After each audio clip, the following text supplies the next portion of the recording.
30వ శ్లోకము. మయి సర్వాణి కర్మాణి సన్యస్యాధ్యాత్మచేతసా నిరాశీర్నిర్మమో భూత్వా యుధ్యస్వ విగతజ్వరః.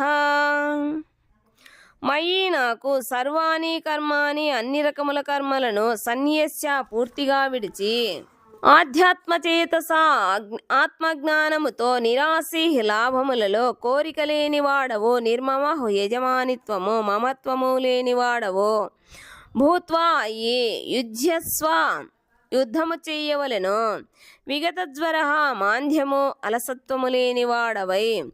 అందుచే ఓ అర్జున, నన్ను గూర్చిన పరిపూర్ణ జ్ఞానముతో లాభాపేక్ష మరియు మమత్వము లేకుండా నీ కర్మలన్నింటినీ నాకు సమర్పించి అలసత్వముని వీడి యుద్ధము చెయ్యుము.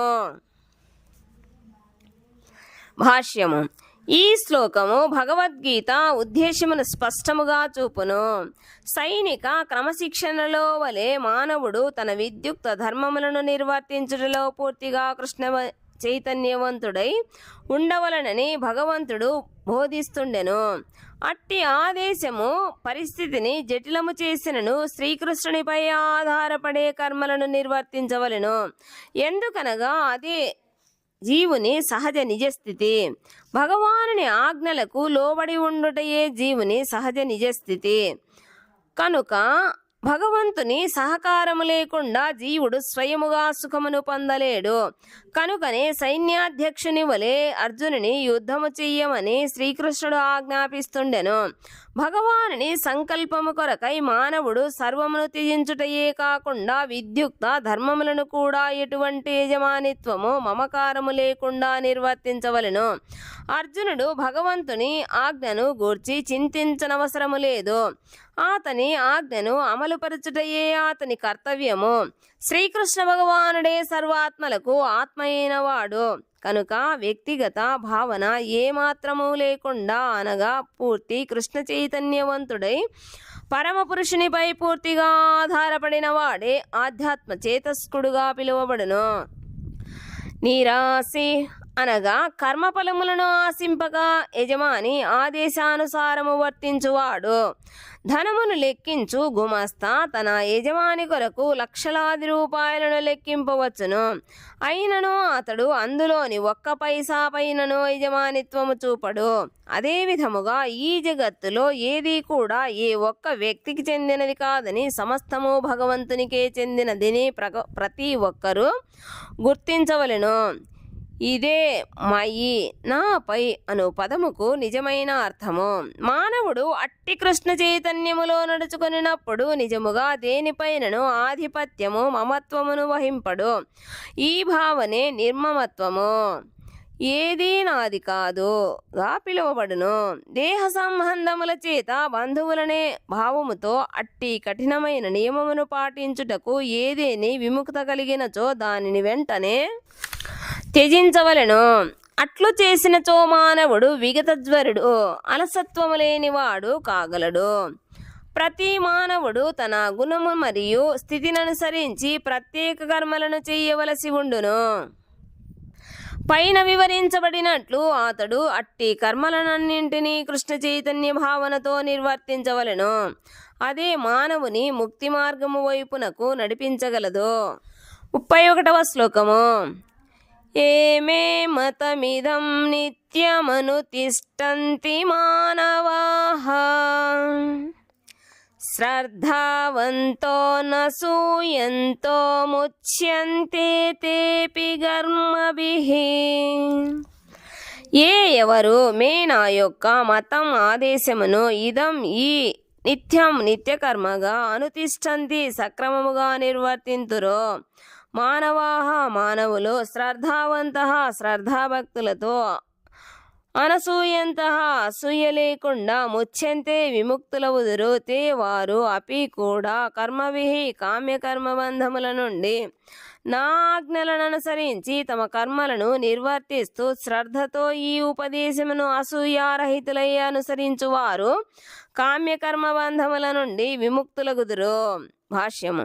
శ్రీకృష్ణ భగవానుని ఆదేశమే సమస్త వైదిక విజ్ఞానసారము కనుక ఎట్టి వాదములకు తావు లేకుండా సంపూర్ణ శాశ్వత సత్యమై ఉన్నది. వేదములు శాశ్వతములైనట్లుగా ఈ కృష్ణ చైతన్యములోని సత్యము కూడా శాశ్వతమైనదే. కనుకనే మానవుడు శ్రీకృష్ణ భగవానుని పట్ల అసూయను వీడి అతని ఉపదేశాలలో దృఢ విశ్వాసమును కలిగి ఉండవలెను. శ్రీకృష్ణుని పట్ల శ్రద్ధాభక్తులు లేకుండా భగవద్గీతపై వ్యాఖ్యానాలను రచించు తత్వవేత్తలు ఎంతో మంది కలరు.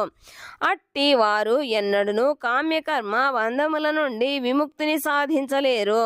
కానీ భగవానుని శాశ్వతోపదేశముల పట్ల దృఢ విశ్వాసమును కలిగిన సామాన్య వ్యక్తి అట్టి ఉపదేశములను నిర్వహింపలేకున్నను కర్మసూత్ర బంధము నుండి విముక్తిని పొందగలడు. మానవుడు కృష్ణ చైతన్య ఆరంభ దశలో భగవానుడి ఉపదేశములను సంపూర్ణముగా నెరవేర్చలేకపోవచ్చును. కానీ ఆ సిద్ధాంతము పట్ల ఎట్టి ద్వేషము లేకుండా నిరాశ మరియు అపజయములనే భయమును వీడి మానవుడు హృదయపూర్వకముగా కర్మను నిర్వర్తించినచో తప్పక శుద్ధ కృష్ణ చైతన్య స్థితికి ఉద్ధరించబడును. 32వ శ్లోకము.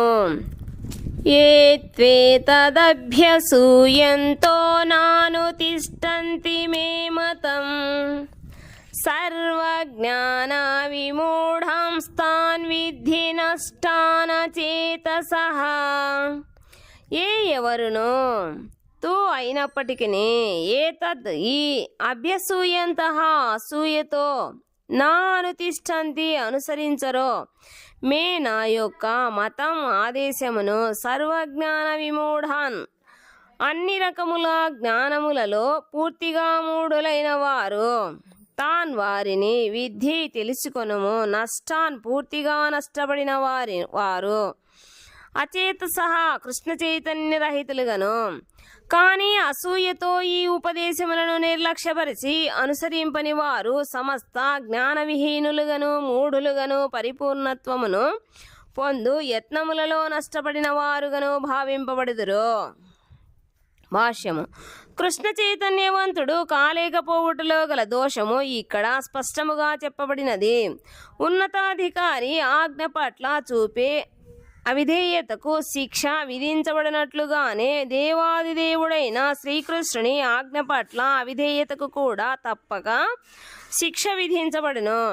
అట్టి అవిధేయుడైన మానవుడు ఎంతటి గొప్పవాడైనను శూన్య హృదయము చేత తన ఆత్మ పరబ్రహ్మము పరమాత్మ దేవాదిదేవునికి సంబంధించి జ్ఞానరహితుడై ఉండును.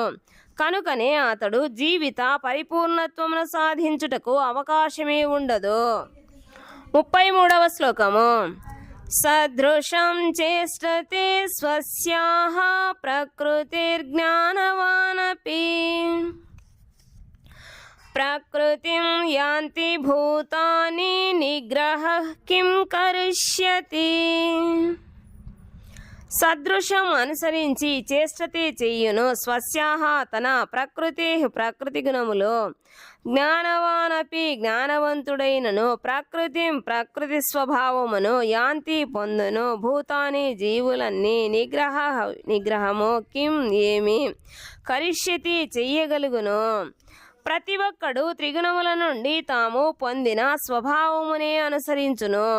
జ్ఞానవంతుడైన మానవుడు కూడా తన స్వభావముకు తగినట్లు కర్మనుసరించును. ఇక నిగ్రహము ఏమి చెయ్యగలదు? భాష్యము. 7వ అధ్యాయపు 14వ శ్లోకములో భగవానునిచే నిర్ధారించబడినట్లుగా మానవుడు సంపూర్ణ కృష్ణ చైతన్యమనే ఆధ్యాత్మిక స్థితిలో నెలకొననిదే భౌతిక ప్రకృతి త్రిగుణముల ప్రభావము నుండి విముక్తిని సాధించలేడు.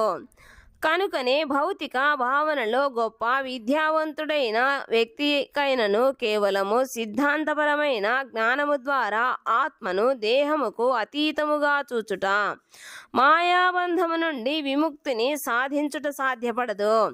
ఆధ్యాత్మిక శాస్త్రజ్ఞానములో పురోగతి సాధించినట్లుగా పైకి ప్రదర్శిస్తూ లోపల తాము జయింపలేని గుణములకు పూర్తిగా వసులై ఉండునట్టి నామమాత్ర ఆధ్యాత్మికవాదులు ఎంతో మంది ఉందురు. మానవుడు విద్యా జ్ఞాన సంపన్నుడైనను భౌతిక ప్రకృతితో గల సుదీర్ఘ సంబంధము చేత బంధములలో చిక్కుకొని ఉండును. మానవుడు తన భౌతిక స్థితిని అనుసరించి విద్యుక్త ధర్మములో నెలకొనినను భౌతిక బంధముల నుండి విముక్తి చెందుటకు కృష్ణ చైతన్యము తోడ్పడును. కనుకనే పూర్తి కృష్ణ చైతన్యవంతులు కానిదే ఎవ్వరును తమ విద్యుక్త ధర్మములను త్యజింపరాదు. హఠాత్తుగా విద్యుక్త ధర్మములను విడిచి నామమాత్ర యోగిగా లేక కృత్రిమముగా ఆధ్యాత్మిక వ్యక్తిగా మారుటకు యత్నింపరాదు. మానవుడు తన స్థితిలోనే నిలిచి ఉత్తమ శిక్షణతో కృష్ణ చైతన్యమును సాధించుటకు ప్రయత్నించుటయే ఉత్తమము. ఆ విధముగా అతడు శ్రీకృష్ణుని మాయాబంధము నుండి విముక్తుడగును.